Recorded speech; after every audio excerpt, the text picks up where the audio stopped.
Let's go and see an amazing WILDHOOD show. Welcome to the WILDHOOD Festival.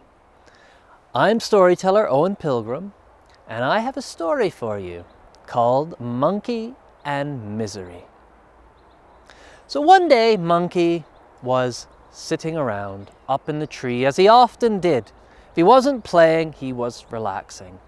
And Monkey was lying there, up on a branch, watching the world go by, as he often did. And now in the jungle that day, there was a woman who came to the jungle every single week. And the reason she came was to collect something.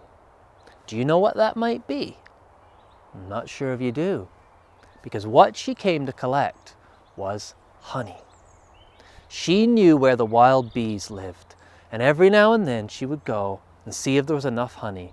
And when there was, she would bring a clay pot with her and fill it up with honey, put it on her head, and carry it back through the jungle and home. And then she would put it into smaller jars and sell it at the market. Well, this woman, it was in the forest that day, and she collected a full jar of honey, and she was happy as could be. And she put the big ceramic jar on her head, and she started to walk down the path. And she was in such a good mood, she was singing at the top of her lungs. And of course, this caught Monkey's attention. And Monkey looked down and watched her walking down the path. And she was so wrapped up in her singing that she didn't watch where she was going. And she tripped over a root that was growing across the path. And she stumbled, and the clay pot fell from her head and smashed on the ground. She was distraught. She was heartbroken, all of the honey leaking out onto the ground. And there was nothing she could do. It was in the soil and in the earth, and broken pieces of pottery all through it. She said, "Oh no, my honey! Oh, my honey! Oh, so much misery! Oh, all this misery! Oh, Papa God, why do you bring me so much misery?"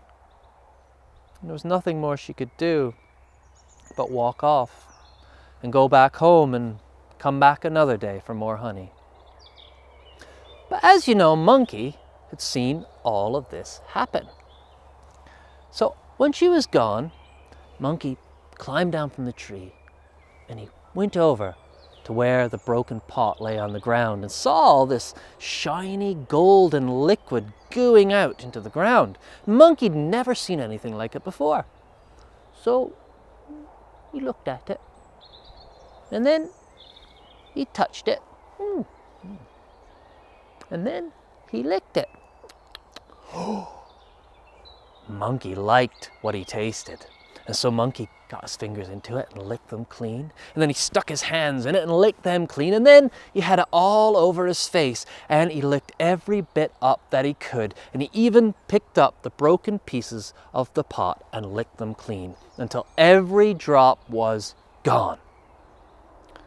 Monkey loved it, whatever it was. And Monkey thought, Monkey want more. But where? Where Monkey get more? Monkey tried to remember what the woman had said when she dropped the pot. Misery!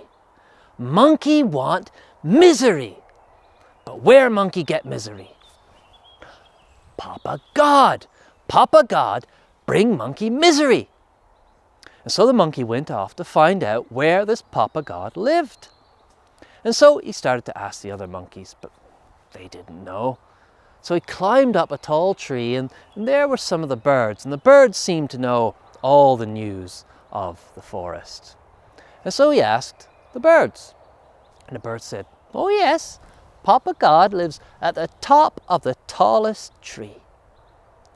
So Monkey climbed up to the very top of the tree, and when he got to the top of that tree, he could look out over the jungle, and then he could see the next tallest tree.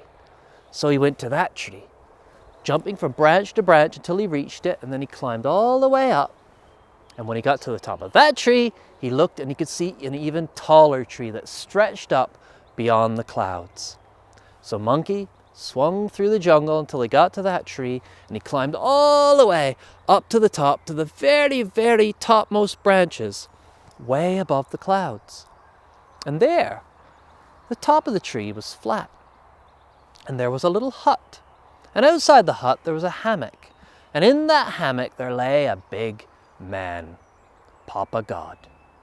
And so Monkey ran over and said, "Papa God, Papa God, Papa God, Monkey want misery."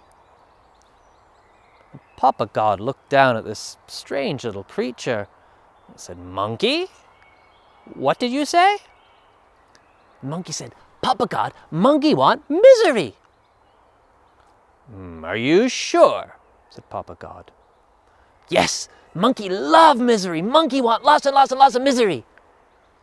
"Okay, Monkey, are you sure you want misery?" "Yes, Monkey want misery." "Well, okay, Monkey, you wait there and I'll be back in a minute. And I'll give you all the misery you can handle." So Papa God went over into his hut. And Monkey could hear clanging and banging and things being moved. And Papa God came back out carrying a big black sack that was tied at the top. And he said one more time, "Monkey, are you sure you want misery?" "Yes, yes, Monkey want misery." "Okay," said Papa God, "you take this sack and you'll have all the misery you can handle." And Monkey was about to open it. Papa God said, "No, no, no, no, don't open it here. Take that sack and carry it all the way down this tree and go to the edge of the jungle and then to the desert. Take that sack into the middle of the desert where there are no trees and you can't see trees anywhere, and then open it. Will you do that, Monkey?" Monkey said, "Yes, yes, yes." "Okay, Monkey, off you go." So Monkey took the sack full of misery and he climbed down the tree into the jungle, and he went to the edge of the jungle and out to the desert. And he ran out into that desert as far as he could go until he could not see any of the jungle anywhere. And then Monkey undid the rope and was looking forward to all this misery he was going to have. And when the sack opened, he looked in, and there was a face with lots of sharp teeth and very angry eyes, and it was a big black dog. And that big black dog jumped out the sack, and then another huge black dog jumped out the sack, and then an even bigger big black dog jumped out of the sack. And Monkey was terrified, but he knew one thing: he had to run. And so Monkey ran as fast as he could across the desert, being chased by these three huge, ferocious dogs that were barking and snapping at his heels. And he ran and he ran and he ran, and he said, "Papa God, Monkey not want no misery." And just at that moment, a tree appeared out of nowhere. A tall tree. And Monkey climbed that tree as quick as he could there in the middle of the desert. And the three dogs couldn't reach him. They couldn't climb the tree, and they growled and they barked and they snapped, but Monkey was safe up in the branches. And Monkey was so tired and worn out from this weird adventure that he fell asleep there in the branches of the tree. And when he woke up, there was no more barking or growling or snapping, and he looked down to see if the dogs were still there, but they were gone. So very carefully, Monkey climbed down from the tree. He looked around. The dogs were nowhere to be seen. So Monkey ran as quick as he could out of the desert and back to the jungle and safely up into the branches where he always stayed and always lived. And after that, Monkey never ever asked for any misery ever again. And that is a story of the monkey and misery. So join us for more of the WILDHOOD Festival, where there will be more stories, and also you can join the WILDHOOD family for weekly events, clubs and stories. Thank you very much. Let's go and see an amazing WILDHOOD show. Let's go and see